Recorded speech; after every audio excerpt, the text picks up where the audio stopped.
Hello, everyone, and welcome back to the Beyond the Sideline podcast, a podcast where we talk about the latest sports stories going on in the sports world today and give our opinions as fans watching our teams play from Beyond the Sideline. You can find us on YouTube, Spotify, and Apple Podcasts every Fridays at 2 p.m. Pacific, unless I forget to upload it that day.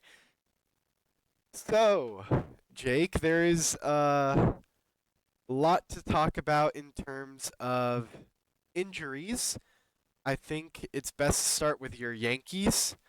Oswaldo Okay. Cabrera had a very unfortunate base running mishap, is I guess what you can call it.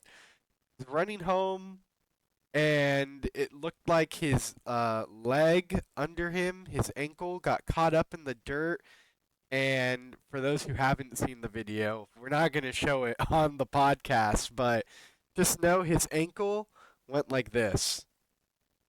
For those who remember the Gordon Hayward injury, it is exactly like that. Back in 2017, I believe that was, in his first year with the Celtics.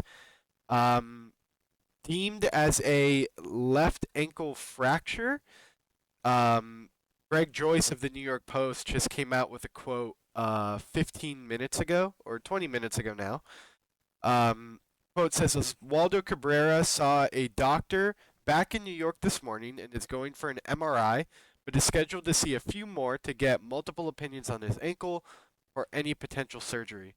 So after hearing that, and just what the Yankees have been doing this season and how Oswaldo Cabrera has been doing, how are you feeling, and what are your initial reactions to this injury? Yeah, it stinks. It's more, honestly, I think this is a bigger blow in terms of like clubhouse vibes than it is in terms of on the field ability. Because he's such a great guy, and he really is kind of like spark plug that excites this Yankee team. And you saw when he went down, everyone just like, the life goes out of everybody's eyes. It's so sad. And Judge comes over to him because he was at the plate, comes over, and then Oswaldo, the first thing he does is he looks at the judge and he says, "Did I score? Did I still score?" It's just like breaks your Yeah, heart. But that just shows how much he loves the game. And he really does. He just had such a blast playing it, and it is kind of contagious. So he's definitely going to be missed out there. That said, it was already kind of a weird third base scenario coming into the season for the Yankees. Cabrera's never really started. He never really had the starting job, as of course as the plane overhead. I apologize if it's very loud right now, but never really had the starting job. And coming into this year, there were a lot of talks on if the Yankees were to add to this lineup, the position that they would add would be third base. That's where they need help. But they instead kind of ran it out there with Oswaldo and just saw what happened. And he was playing pretty well this season. About a league average batting 243, 322. Yeah, 81 OPS plus. So a little below average. I think now, because Jazz Chisholm, the second baseman, also is hurt, Yankees have this really weird rotation of Pablo Reyes, DJ LeMahieu, Oswald Peraza, and, oh gosh, who am I forgetting? Uh, Yorvit Vivas, of course. How can I forget Yorvit Vivas? So those four can play, all of them can play second and third base, and none of them have earned like playing time over one another. So it's going to be a weird four-man rotation for two positions until the Yankees hopefully trade for a real third baseman, and then until Jazz comes back from injury. So weird, but the Yankees have the best offense in baseball so far this season. So I'm not concerned offensively, just team morale wise, really. yeah, and just to spew out some more quotes from around the league, the New York Mets manager Carlos Mendoza um, said a quote, gave it to Eric Boland of Newsday. He said, quote, "It made me sick to my stomach, to be honest. You hate to see that happen to anyone, but knowing the kid, how much joy he brings every day, how much he cares, the personality, it just breaks your heart." End quote. Yeah. Mendoza, former Yankee bench coach, so he does know Cabrera very well. That just it sucks. Yeah, and I mean, you just I mean, it sucks to, see someone like that go down, but it sucks even more knowing his heart is in the game. I mean, he dove back to touch Yeah, home he plate. still scored. He Yeah, still exactly. scored, and On a and the broken first ankle. thing he was worried about was not his ankle, was if he scored. Yep. And it just sucks because this is the first year that he's earned starting playing time, and now he's probably done for the year. And these are the types of injuries that you feel not just next year, but years down the line when you really break. I mean, that's what it looks like. Maybe it's not as bad as we all thought. It really is just a fracture. But I mean, all odds are. I mean, it certainly seems like he's going to be out for the year.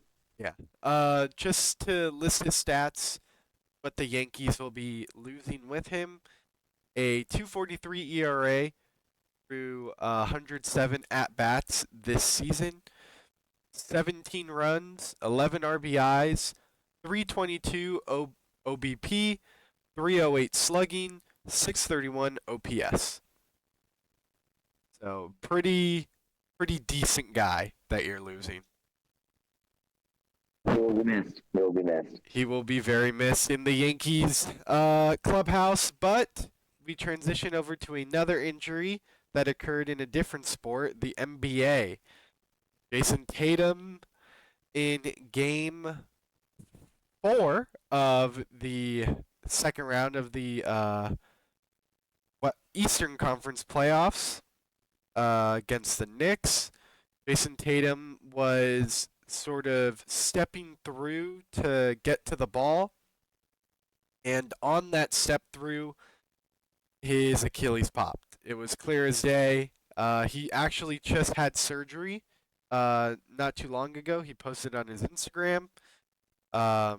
Surgery was a success, so he's expected to make a full recovery.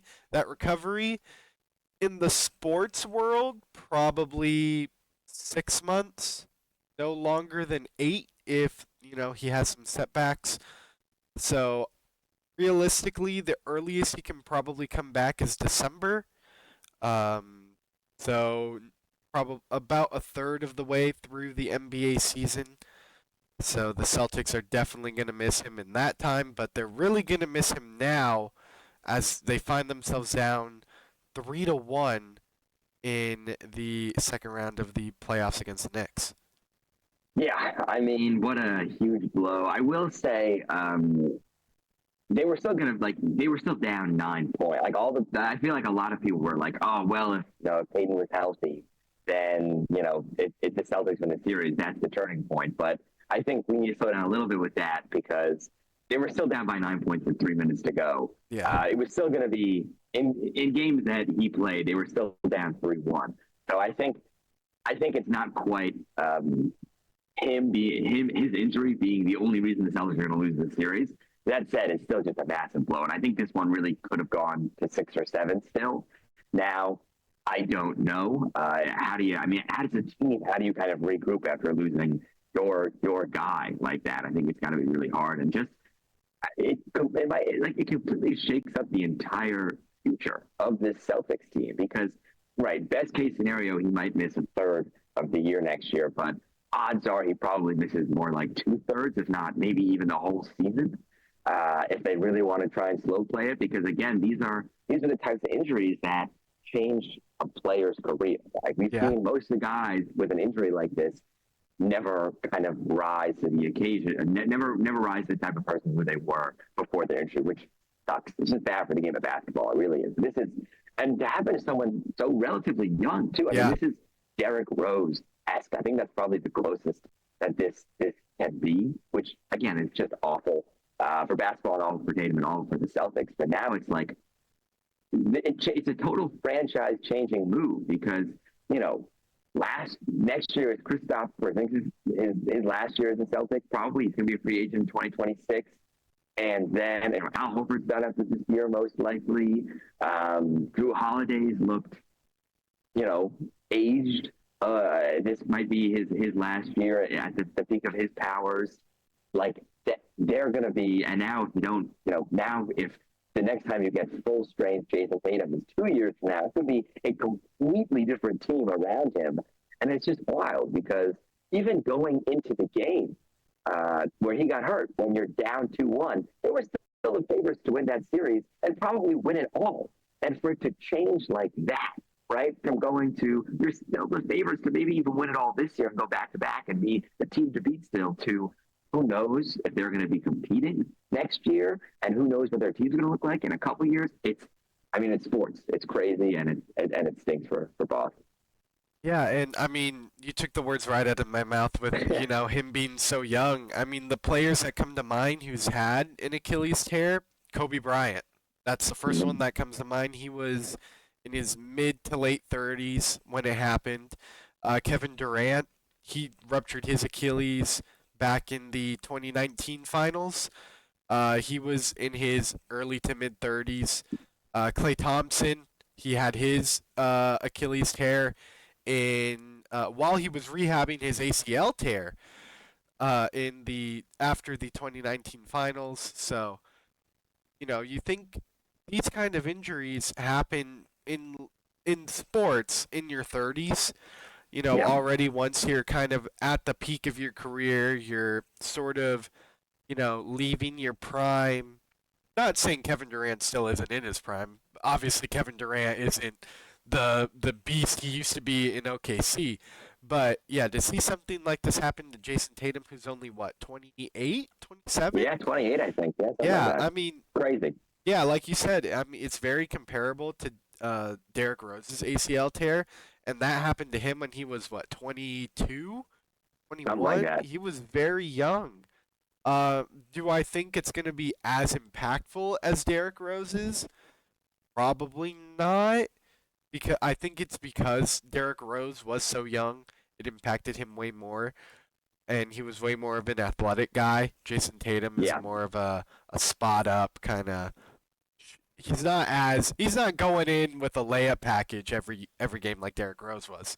right. But I think Jason Tatum will make a full recovery, and Mhm. I mean it sucks. I mean, I'm a Lakers fan. I despise the Celtics, but like I'm a Knicks fan. I don't like the it Celtics, you know? sucks seeing Yeah, stuff like this it does. happen to these people. Even Oswaldo Cabrera. Like, you want these kids to do good, but then they get hurt and now they have to rehab for the year. Are they going to be 100% like they Yeah, were? it sucks. I saw a really interesting study that tracked since the let me try and find this tweet that it was since the like player tracking era, since they were able to track players' movements on the court, started in I think it was 2014. Players are running, here it is, 9% more distance per minute than they did on the court a decade ago. Um, and that correlates to big injuries like this very closely. I mean, it's a very clear correlation. Could it be more of a causation thing? Yeah, for sure. Could it be more of a correlation than causation? Yeah, for sure. There's probably some other variables that go in it, but I think that's definitely a part of it where guys are running significantly more now and it's a faster paced game, and as a result, they're just putting a lot more they're putting a lot more miles on their bodies. So maybe, the late 20s is now closer to where people were in their early to mid 30s, where we normally see these kinds of injuries. I don't know. It's interesting. Yeah, I feel like that distance statistic can be attributed to how much NBA coaches are scheming around off-ball movement. I mean, Mm-hmm. off-ball movement is huge, at least in the last 5 to 6 years. Yeah. And I mean, I feel like Stephen Curry really pioneered it. He's a really great off the ball offensive player, and now teams are kind of building around off the ball movement, plays, drawn up plays, and that's what happened to Jason Tatum. He was off the ball, tried to make a cut to the ball. There's his Achilles. Yep. It's. I mean, but what can you do? I mean, it's a sports move. It's not like it was foul play. No, yeah, no. I mean, and that's the worst when it's non-contact. Both of these injuries that we've been talking about, total non-contact injuries, and those are the ones that are usually the worst, right? And it's like totally unavoidable. It's not right. It's not like a physicality sort of thing. It's not a. It's just It's just something that happened. That's super unfortunate. Yeah, well, we wish both Oswaldo Cabrera and Jayson Tatum a speedy recovery. Jayson Tatum, like I mentioned earlier, had a successful surgery on his torn Achilles. Expected to make a full recovery. We are still awaiting news on Oswaldo Cabrera if he will be getting surgery. I'm assuming he will because of Yeah, how extreme it looked. Um, but we shall see. On to the next topic. Let's stick with the NBA and talk about the NBA draft lottery. For those who don't know, it was a very shocking turn of events. The Dallas Mavericks jumped from 11th to 1st. They had a 1.8% chance to get the first overall pick, which is the fourth lowest chance in NBA history since the draft lottery has been in effect. unreal, absolutely unreal. And I think the thing that it's so for Nico Collins, for Nico Harrison, it's so undeserved. After Oh making the yeah. move to dish out Luka, right? Like somehow now he finds himself with Cooper Flag to head to his team, and like there's a world where if AD and Kyrie come back fully healthy, Cooper Flag comes in, he's already going to be an above-average NBA player, a really good defender, and very exciting offensively. And it's like the perfect wing. Like you have 80 down low, Flag's wing, Kyrie's point. Like that's a awesome combination. They could be really good next, like this coming year, which is so unfair. But I'm happy for Mavs fans because they definitely deserve this after what they just went through. They Oh yeah, deserve they some deserve hope. it. But the GM most certainly does not. Just insane. Yeah, And now I think it's since 2019 the worst 4 teams. None of them have ever picked first overall. Right? There's always been a team that's made a crazy jump. Or the team with the highest odds since 2019 hasn't ever picked in the top 2. I think in the last 5 years now. I think that's what it was. I feel like you're right. Yeah, the Pelicans jumped for Zion in 2019. The Knicks fell to 3rd. 2020 was the Timberwolves. Yeah, the Hornets had the number 1 odds. Timberwolves got Anthony Edwards. 2021, the Pistons. I think they had the highest odds. I could be wrong. 2022, the Magic drafted Paulo Banchero.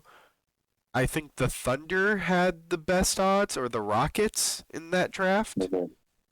2023 was the Spurs. I think they had the highest odds. They definitely jumped high for Wemby. Yeah. Yeah, for Wemby.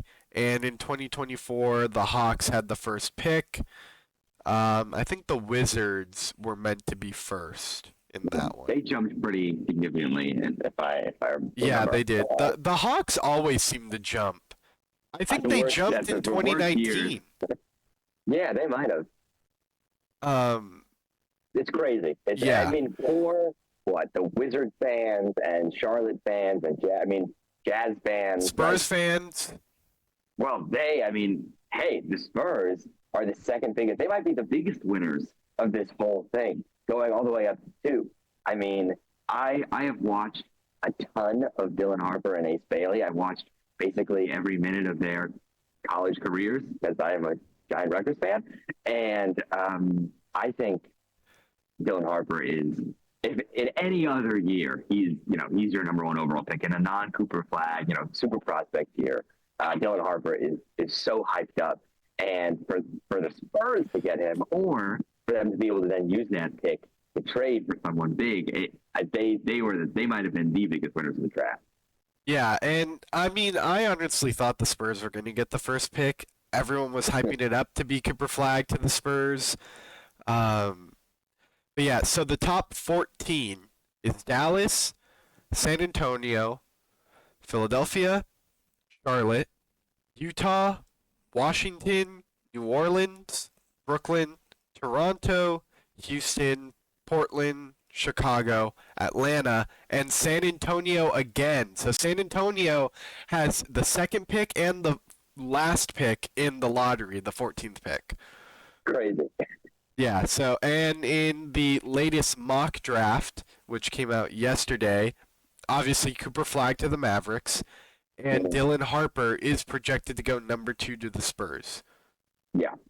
I mean, I think it's a great fit for the Spurs. Harper is he's a total can't miss prospect. He reminds me a little bit of a much better version of AJ Mitchell, actually. It's a Okay. guy who I watched obviously here at UCSD, where in college they effectively were asked, because they didn't have a ton of talent around them, they were asked to, hey, can you please score 40 points a night for us to have a shot at winning a game? And they were able to go out there and do that basically when they were, there was maybe one other guy on the court, right, who had some interest in defenders, but it was always double teamed, had just ridiculous layup packages to go and slash to the rim, and somehow just elite finishers, could also shoot. He's a very good three-point shooter. And then when Mitchell got to the NBA and he had guys around him, he could focus more on defense, and he became a great defender. I think Harper has that in him as well. He's got great length as a guard, as a 6'6" guard, so I think he could be a good perimeter defender. I think that's in him.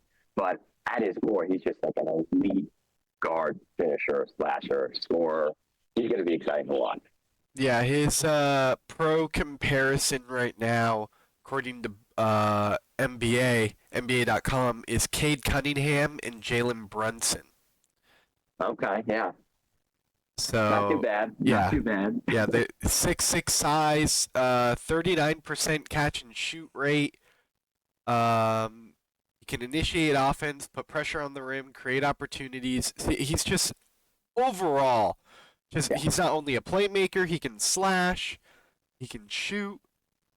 What more do you want in someone like? I mean, yeah. No, he's the full package. He really is as a big guard. Like he is a can't miss prospect.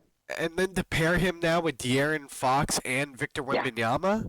that's the exciting part. It's absolutely incredible. Or then I know everybody's talking about it now. You have a guy like Dylan Harper. That's who you used to get Giannis. If you want to go that route, that feels unspurs like to me, to go and trade away young talent for a 31-year-old superstar. That doesn't really feel like Spurs basketball to me. But I mean, I could certainly see them doing it if they really want to go all in right now.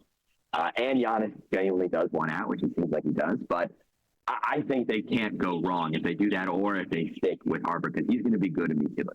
Yeah, and I mean, like you said, the Spurs love getting young players and developing them.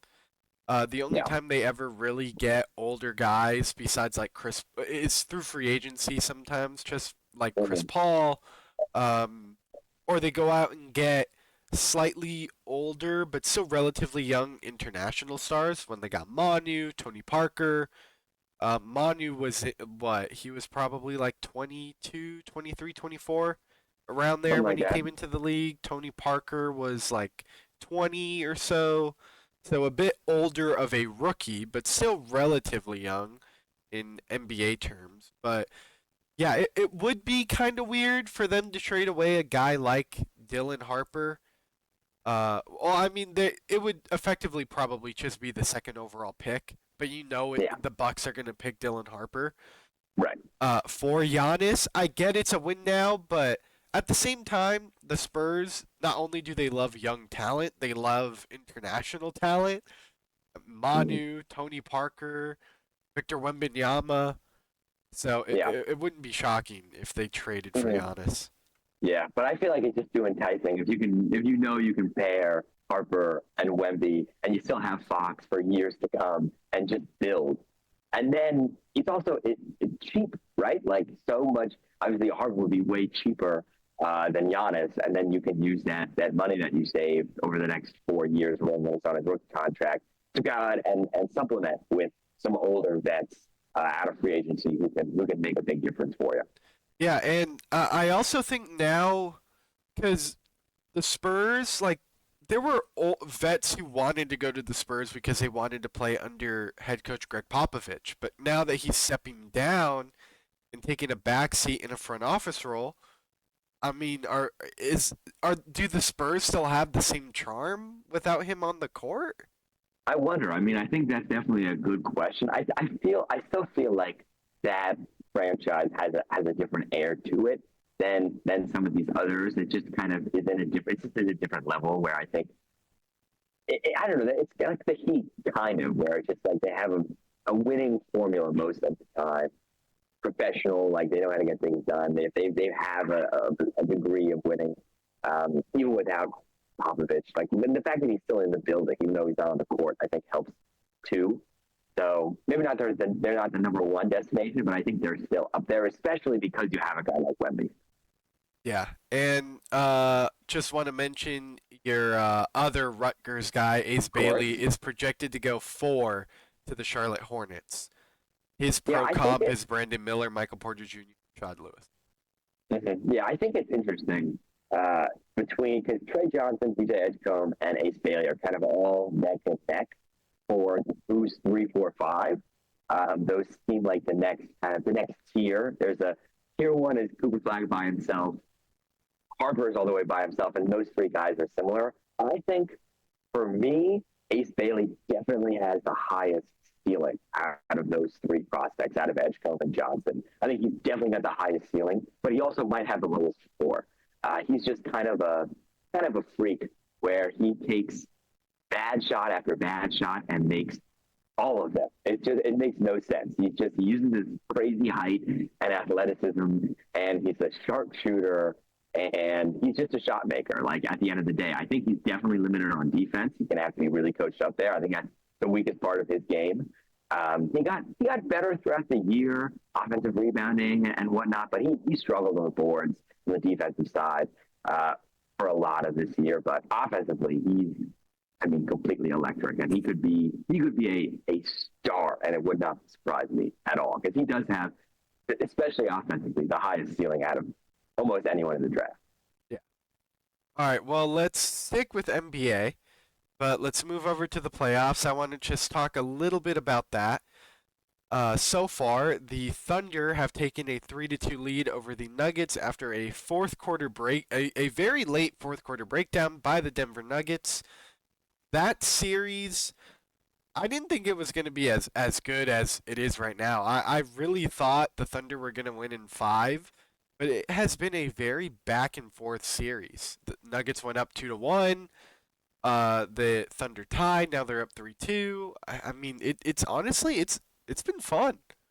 It really has been. I mean, something about these Nuggets this year. They just want to play close games, close series, and extend them. It's been awesome. I think the most surprising part for me is that Jokic hasn't even been particularly like the Thunder has done a fabulous job of shutting down Jokic. And you can't ever really shut down Jokic. You could just have a bad Jokic game is still a really incredible game, but just for his standards, especially in the playoffs, he's been bad the last few games. And that a lot of credit goes to the Thunder for making that happen. But then you turn it around and say, well, the Nuggets still have a win, even with some of this bad Jokic play. They're still only down 3-2. So if they can figure out a way to really get him going, I see this series going 7. I really do. It's been exciting. I think talent wise, the Thunder are totally the more talented team. I think they're easily the most talented team that's left out there right now in these playoffs. But Nuggets have done a really impressive job holding their own. Yeah, I mean, they're going back to Denver for Game 6, so I think the Nuggets can win and force a Game 7. But yeah, I think the Thunder will win that series in 7.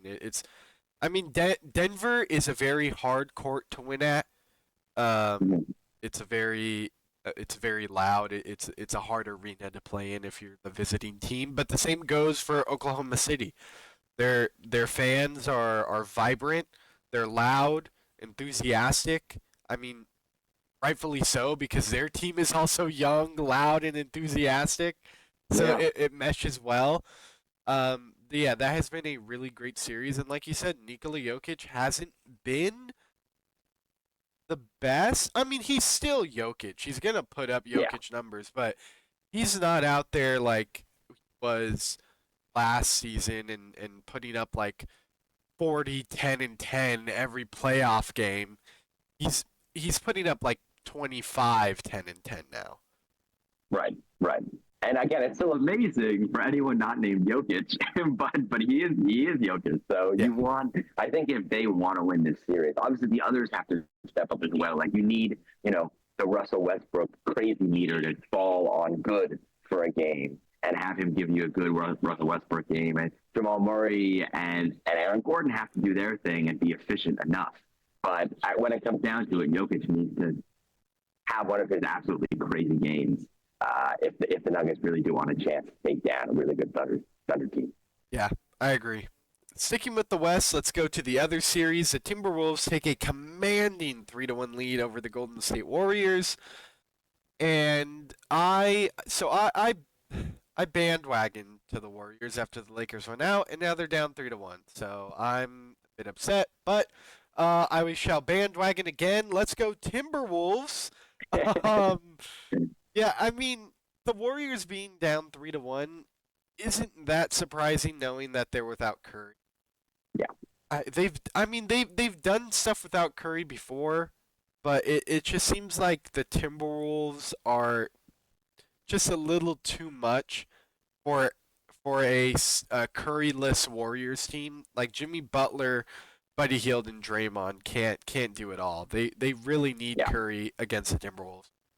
Absolutely. You just when you lose your best player in a playoff series, it's not gonna. The odds are certainly stacked against you, and it does feel like they could just use one more guy who can distribute and kind of lead that offense. You have to rely too much on Buddy Hield, and he's not gonna give you an incredible game every single day. So I think I've heard talk that Curry could be back for a potential game 6. I don't think we're going to get there. I think this series ends tonight. But the hope for the Warriors is if you somehow find a way to scratch together, you need probably a Buddy Hield game where he goes off for 9-11 from 3 and has 33 points again, basically, if you want to win without Steph. But if you can somehow magically find that tonight, then if Steph can come back for game 6 at home, that's good odds to push it to game 7, where it's just a coin flip game 7. Those, who knows how those turn out. But I don't think we're going to get that far at all, unfortunately. Just out talented when you factor in Curry being gone. And give credit to these T-Wolves. They've been awesome this postseason. They've looked, once the Lakers went, the way they beat the Lakers, I was thinking, I think they're the team that comes out of the West. I don't know. I think the level of competition in this series of Curryless Warriors is definitely different than that Nuggets Thunder series that's going on. So it's hard to compare, but they look really sharp. Yeah, and it's looking to be Timberwolves Thunder for the Western Conference Finals, and that is going to be very fun to see, especially with Anthony Edwards going at Shea. I already know he's going to be talking. Oh, yeah. He's just so entertaining. And credit to Julius Randle, too. He had 30 points last game. He's been really good this playoffs. That's a total, he's not a guy who people thought you could rely on in the playoffs, but he has this year. Yeah, I just saw a graphic right now before we started recording the podcast. There are only 4 players left in the NBA that are active who were teammates with Kobe Bryant. That's Larry Nance Jr., Jordan Clarkson, D'Angelo Russell, and Julius Randle. Wow. I would not have thought of that. Yeah, so Julius Randle, one of the lone Kobe Bryant former teammates, and he's doing really good. Yeah. Former Laker. I'm reminiscing what we lost. But that's in the past. He's doing really well. I can't dock him for not doing well. He outplayed us. It's as simple as that. We got outplayed against the Timberwolves, but the Timberwolves had it all to go to the finals last year, and I think even without Cat, I thought they were gonna maybe not be as good, having Gobert as your lone center, but they've been doing well, and I think they could upset the Thunder. I totally agree. I think they have the talent. I think Ant is that X factor, that true playoff riser, where this is the moment for him. He loves the playoffs, and he could just straight up take over a game. We've seen that before from him. So I think it'd be a great series. So I think it'd go 6 or 7 for sure. Yeah. Well, let's move over to the Eastern Conference and talk about the series that has just ended as the Pacers came back down. What it was like about 20 points in Game 5. Pacers ended up coming back and beating the Cavs in 5, 4-1. Now the first team cementing their spot, the Eastern Conference Finals. To some people, it's surprising. To me, not so much. I've mentioned it in a previous episode of the podcast that the Pacers did win the season series 3-1 against the Cavs, so it's not as surprising as people make it out to be. But I mean, we're shaping up to see a Knicks Pacers Eastern Conference Finals. It feels like I'm back in the '90s. It really, it's crazy. I mean, Pacers now been here 2 years in a row. It's really, really impressive for them. I mean, again, this Cavs team won 64 games in the regular season, and for them to be, they really felt totally outmatched at points this series. To lose in 5, like at home, they didn't win one home game, right? They were 0-3 at home this series, which that's hard to do. I mean, that's hard to do in a playoff series, and it sucks for the Cleveland fans. But I mean, these Pacers, Halliburton looks absolutely unreal, but you have like the others just like all stepping up, whether it's Nemhard or D. Smith or Turner or Top, like they're all kind of stepping up and playing really well together. It's like a true team basketball. Fun to see. And they look really, really good. Yeah, and I mean, I said it when the Cavs went on that long undefeated streak. I didn't say it on the podcast because we hadn't started it then, but I told Mac, I said that I really think the Cavs are like the Minnesota Vikings of the NBA this season. They're going to be regular season merchants. They're going to be one of the best teams in the league, but come playoff time, they're going to fold. That's exactly what happened. Yeah, It's that's interesting. I don't hate that comparison at all. Yeah, I mean, look at the Vikings last season with Sam Darnold. They had a great regular season, folded in the wild card. They or look even seasons before that when they had Kirk Cousins or Case Keenum, they were really good in the regular season, but they fold in the playoffs. Almost always to the Saints. Yeah, yeah. I mean, there are teams out there like that where just the makeup, and if you're like a deeper team, and you can get things done during the regular season, but like if that top end talent doesn't necessarily perform come playoff time, then it doesn't matter. It doesn't matter how many games you win in the regular season if you can't even make it to the conference final, let alone the final.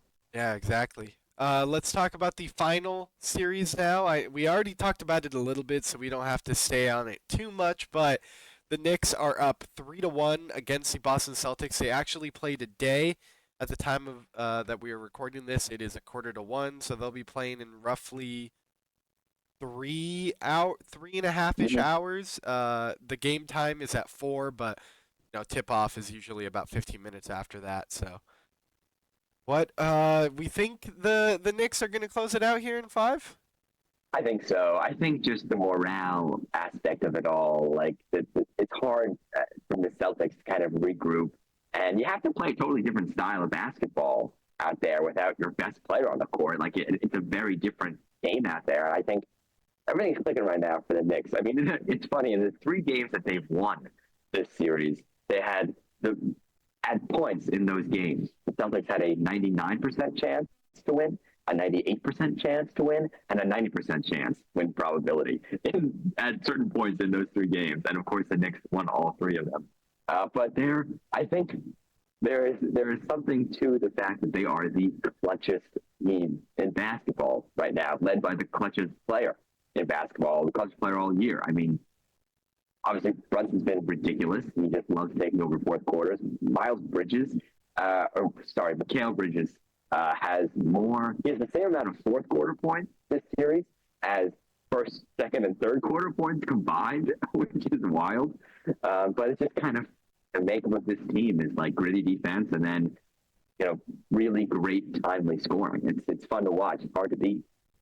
Yeah, and I mean, I don't watch the Knicks often. I don't really watch the Knicks. I'm not a New York basketball fan, but Mikal Bridges is he's not the best offensive player. Like he's good. He's a great role player. He can get you 10 to 15 a game, maybe pop off for 20. But his late game defensive positioning has been amazing, and I have to give Perfect. credit to him. Yeah.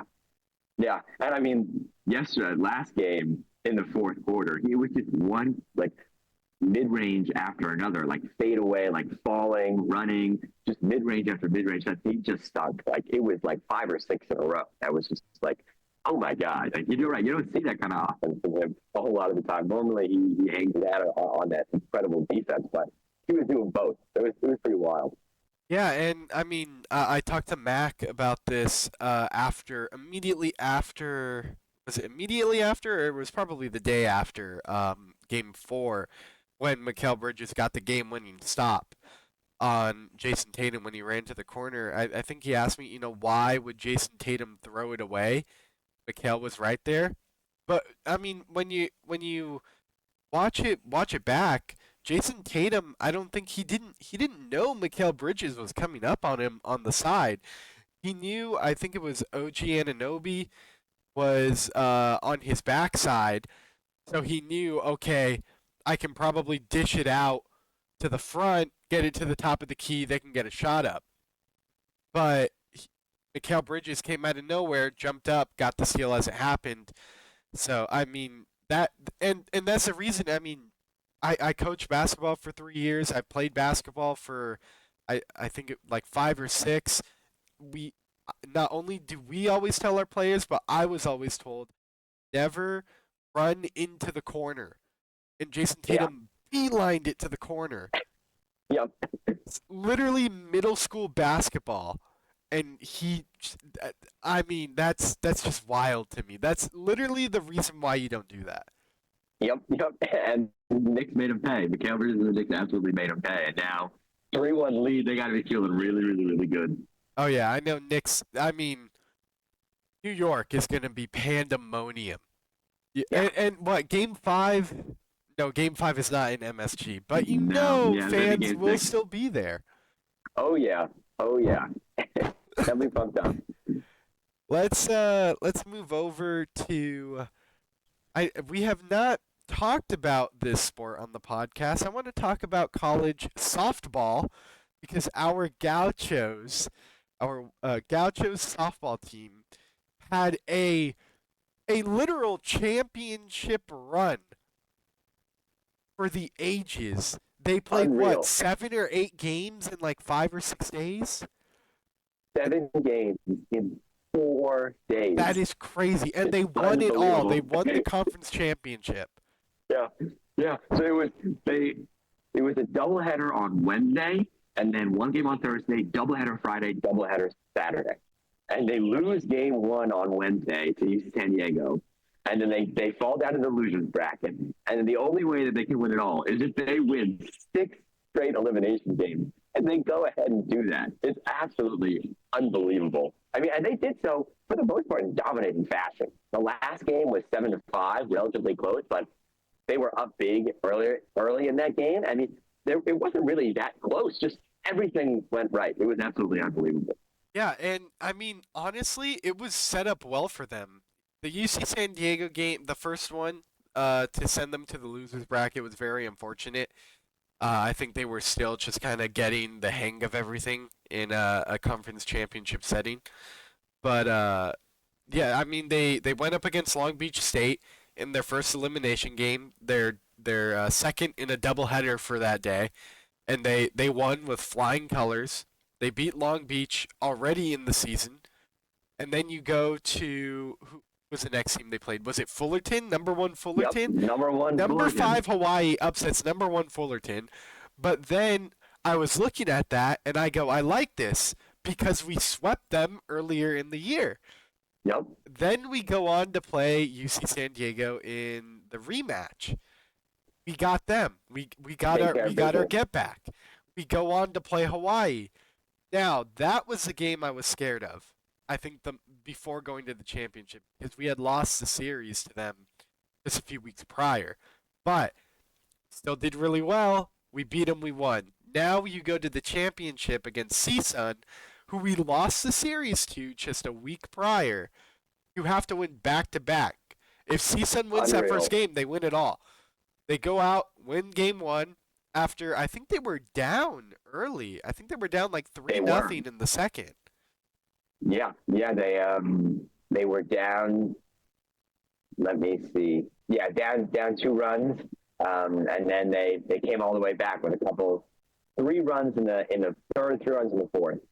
Yeah, and then then you have to play a doubleheader like a couple hours after, and then you go out and like you said, dominated.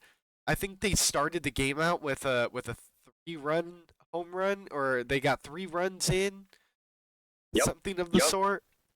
Let's see. It was they were down early. Um, Ainsley Waddell started the game and struggled. They're down 3-1 in the second, and then a big double in the third ties it up, and a 2-run single in the fourth gives them the lead, and then an RBI triple in the sixth gives them the insurance 7-5 championship win. I mean, Unreal. you can't write up Yeah, a better story book ending. and you have to shout out Elijah Johnson, Oh yeah, who goes Big West Pitcher of the Year, unreal, and she proved why. She pitched 35.1 innings over this 4-day span. And out of just the sixth elimination, because she had a tough start against UC San Diego to kick things off. But then the 6 in a row that they won, she pitched in 5 of them, 31.2 innings to a 1.79 ERA in that's 5 elimination games over 4 days. She pitches 31 plus innings, a sub 2 ERA.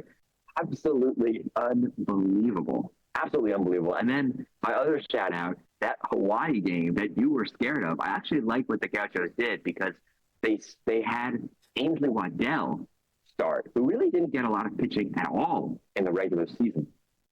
And it was the Ainsley Waddell game, a 7-inning, a complete game, only allowed 1 run, and hit a grand slam, all in one game. So the one game Elijah Johnson didn't get into, Ainsley Waddell took over. So the two of them popped the champagne. Your Big West champion. It's yeah. unbelievable. And for those who don't know, Ainsley Waddell is literally the Shohei Ohtani of our team. She can pitch and she can hit. Like she is great at both. Like you said, she didn't get a lot of time on the mound this season as compared to last year, but I mean, when it mattered most, she was there. She performed. Yeah. So really, really exciting. Now you get UCLA in the Yeah. NCAA tournament. UCLA at 4:30 on Friday is the start. But I like how softball is the same as baseball. You got the regionals, so I think it's UCLA, ASU, and San Diego State are Yes. the other 3 teams in our regional. So I mean, after that magical run, like anything can happen. When you win 6 elimination games in a row, it's like, what can't we do? So it should be fun.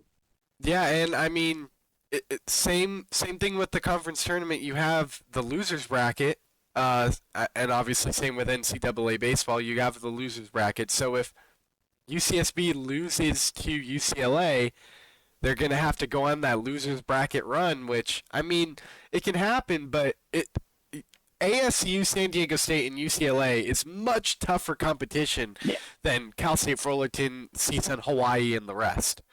Definitely. No, it's a different level of competition, absolutely. I mean, the Big West was a very below average softball conference this year. So I'm intrigued at how they stack up against some of these better teams. Yeah, it's going to be very fun to watch. I'll definitely be tuning in, whether through ESPN Plus or listening in on the radio.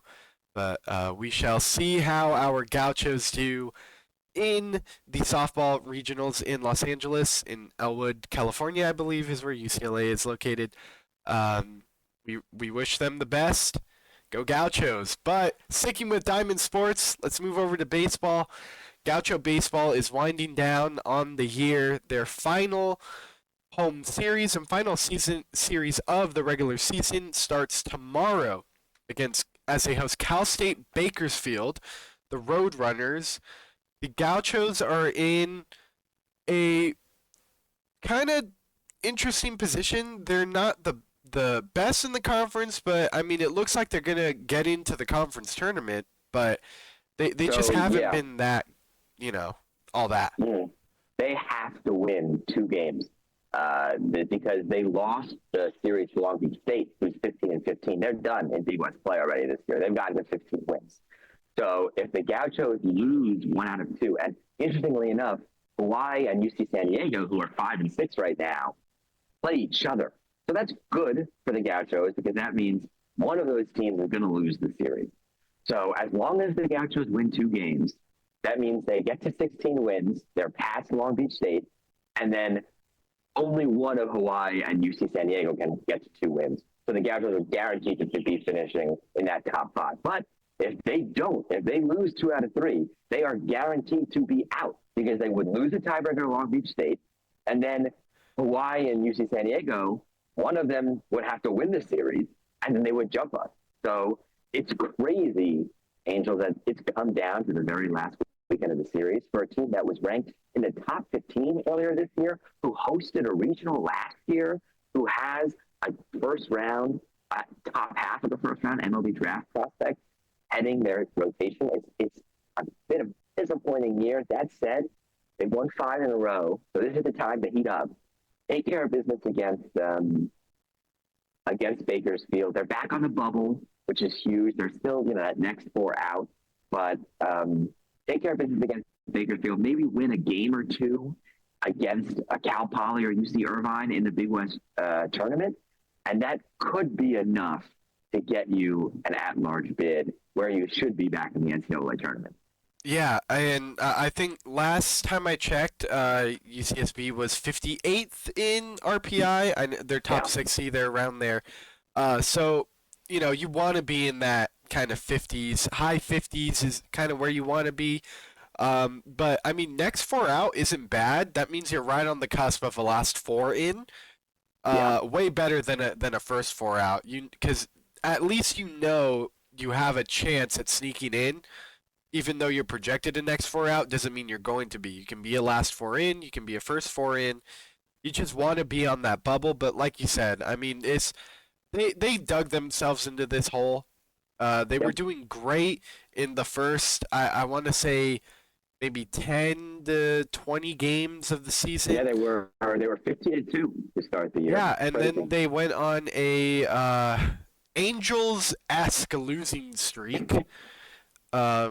And I mean, it's very tough. Obviously, a really bad honeymoon if you think about it.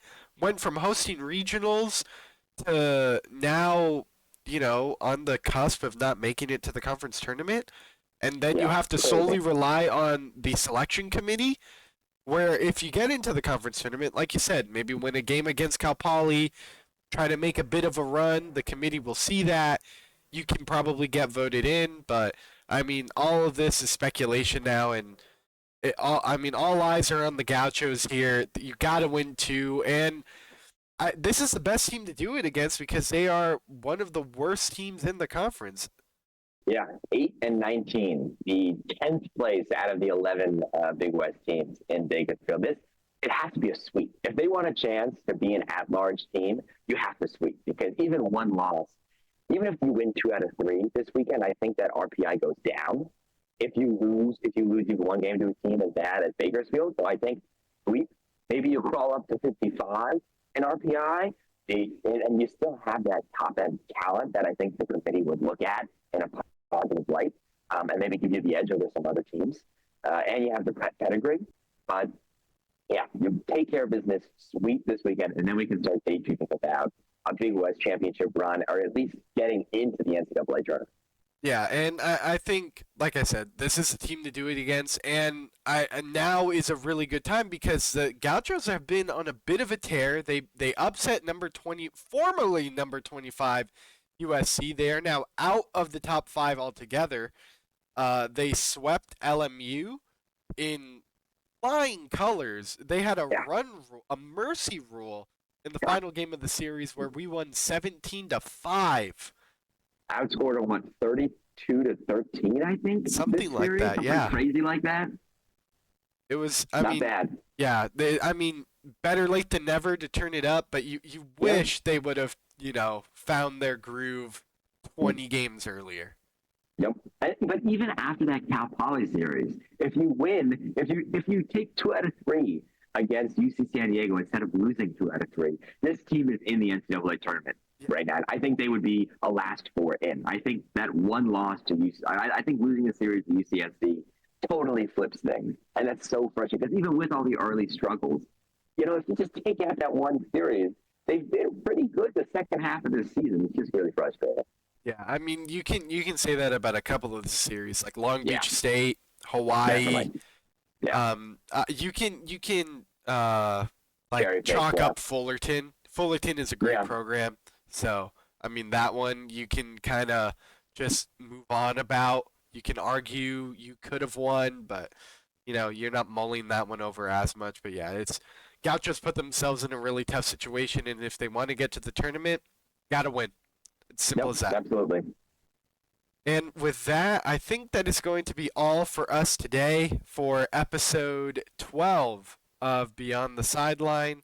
Jake, thank you so much for coming back, being a co host. Really appreciate it. Makes things much easier. Love being here. I love it. um, like I mentioned at the beginning of the podcast, you can find us on YouTube, Spotify, and Apple Podcasts every Friday at 2 p.m. Pacific. Thank you all so very much for listening in.